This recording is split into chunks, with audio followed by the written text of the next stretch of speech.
Hi, my name is Jeremy Lapalme, and I'm a writer on Little Guardsman. I'm Matt Bernard. I'm a writer and game designer on Little Guardsman. My name's Scott Christian, and I'm one of the co-directors of Little Guardsman, and I'm the narrative director. So Little Guardsman has about 8,000 lines of dialogue, and I think 176,000 words total. Something. Just counting. And it's a big epic story with branching paths. So the task of writing Little Guardsman was a big job, and I'd say the process developed pretty organically.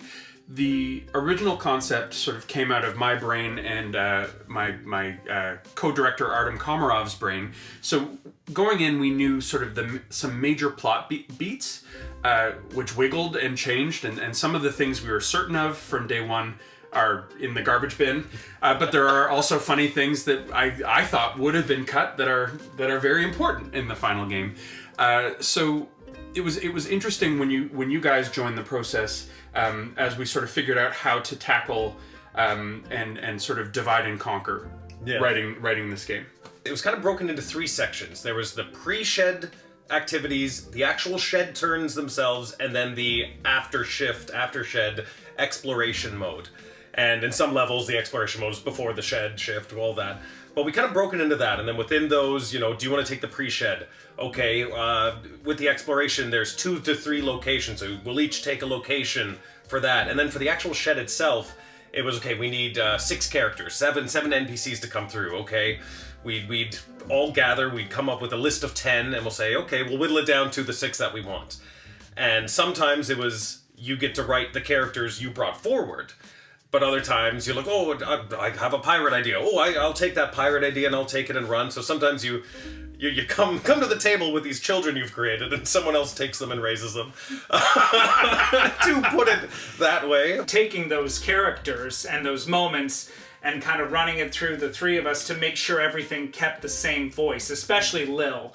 To make sure that the characters were consistent. We don't want like one character to be written by, say, Matt, and Lil's doing one thing, and then another character written by Scott, and you're seeing a different character. So trying to keep everyone in the same world and keep a vocabulary the same, keep a tone running through the game with multiple writers was challenging and fun, and finding a way to keep the voice as unified as possible. I'd say we'd come together and do an initial brainstorm session or talk about, okay, based on the outline, what needs to happen in this level. So a level is a day.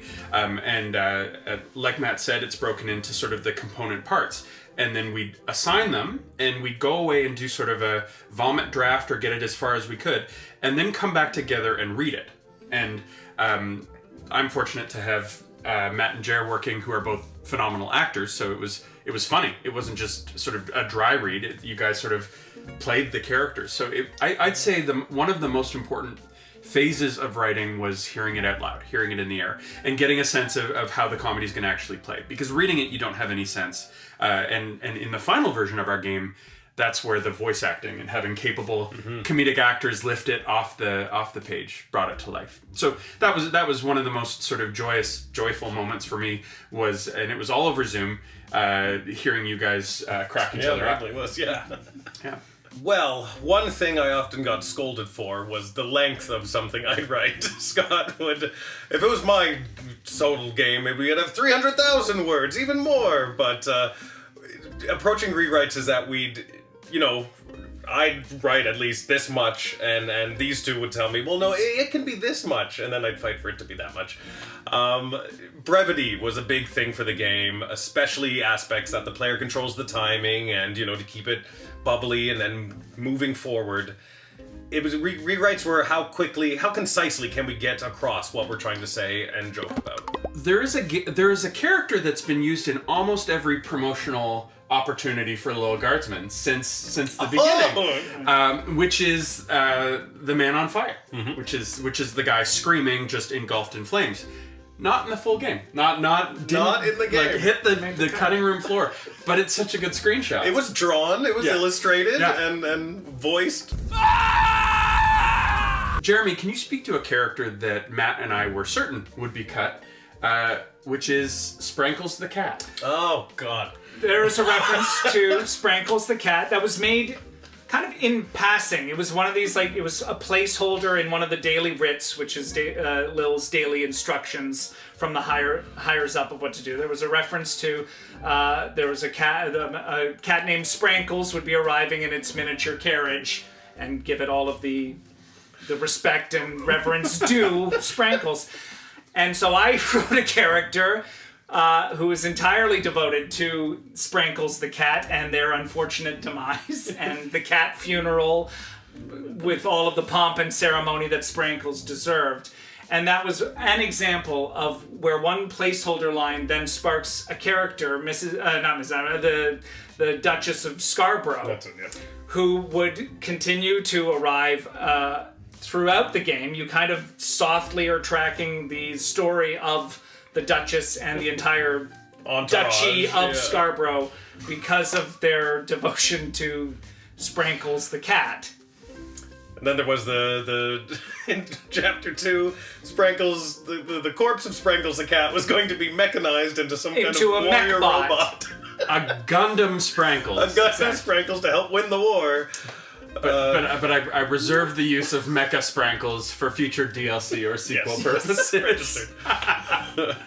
I mean, the old saying goes, dissecting comedies like dissecting a frog. Only a couple people are interested, and the frog ultimately dies of it. But luckily, we're people interested in dissecting comedy. Killed many frogs. The pond is empty. R.I.P. I'll jump on that Yeah. one. One moment that I created that I like a lot is with a character, Stabitha Greaves. And giving away a lot about the turn is that normally Lil has the ability to phone call one of the advisors for help and advice. But if the player clicks on the phone, it's revealed by Stabitha that, oh, I cut the phone line, kind of a thing. So it's real horror movie, the line's cut, you can't call for help. And depending on what you do with Stabitha, at the end of the turn, it fades out, but then fades right back in. She's right behind Lil and says, oh, by the way, I'll fix your phone, kind of a thing. So the gag that I like is we got to play with the horror elements of, it's not a jump scare, but it's a, oh, surprise, by the way, we forgot to tell you something. And that plays into the horror and plays into the character, and that's a moment I really enjoyed seeing come to life. Sorry, I forgot I cut your phone line and didn't fix it. I hate to leave you vulnerable. That's very considerate of you, Stabitha. One of the characters that I wrote for as an NPC coming through the gate is a pirate brewmaster, who, again, liberal sprinkles of spoilers will be coming through this, but if you leave the pirate to their own devices, the pirate will talk to you in a "Yar, how old sea dog" kind of voice. Avast, Petey! There blows a fine upstanding guardsman. Upstanding guardsman, And there are ways within the turn that you can call the pirate on this, like, that is a terrible accent, nobody's mind, and they'll switch from their tourist voice to, okay, yeah, I don't actually speak like an old sea dog, but the tourists love it, and it's part of, so having the opportunity to either go through and let the pirate do its, sing their pirate shanties and do all the piratey stuff, or to call them on it and, all right, let's cut the crap and get a normal turn going, was a lot of fun to write. Please stop using that stupid voice. I'm not a tourist. Yeah, okay, fair enough. As well as being on the writing team for Little Guardsman, I also had the distinct honor of voicing several of the characters in the game. One of the ones that we knew right off the bat that I was going to be voicing is the court jester Malcolm, one of Lil's trio of advisor characters with a particular bent to do the most chaotic thing you possibly can, ruin things, giving the player that kind of nudge to, like, try to be as awful as you can. That was the character. And so I knew I was going to be voicing that, and it was such a blessing to go into the writing process being able to voice it myself, just knowing, like, okay, it's going to be my voicing, so I'm going to be able to phrase it out in ways that are appealing to me and that would work with my sensibilities. But it also kind of became the the kind of baseline for what are the bad, like, how can we give the player the opportunity to do bad things because someone else has told you to. So voicing that little devil, on the shoulder character was so much fun, and the influences of that very much, like Mark Hamill as the Joker was a big vocal kind of inspiration for that kind of maniacal court jester type character. And having our voices not just written on the page but also literally our voices in the game was a great way to keep us on track with writing. Didn't you know the louder you are, the more important you are? That's why I'm so powerful! Let my loud, bossy, jackass friend through! And you have a voice cameo. I do have a voice cameo. Can you speak to speaking Latin? I didn't intend to voice anything in the game. I'm not an actor. But there's a character where you're sucked into a parallel dimension and you go toe-to-toe with a demon who speaks Latin. Thank you, Google Translate. And it's fun in that turn. All of the text, like if you look at the Royal Writ, it's translated into Latin. It's very fun. Oh, Latin. But we were assigning characters, and we prepped all the character scripts, and I'm looking, and it's not a long turn, but it's enough, and to expect an actor to figure out the Latin pronunciation. To read a dead language. Yeah, to read a dead language. So I'm like, fine, I'll do it. And Matt was with me for all the recordings, but I made him leave. I said, no, I'll do this by myself. So it's me in my basement studio in the middle of the night, listening to the Google say the Latin at me, and sort of a couple words at a time repeat it back in character. You got a lot of concerned phone calls from neighbors. What's going on down there? I'm hearing Latin, I'm hearing tongues. Yeah.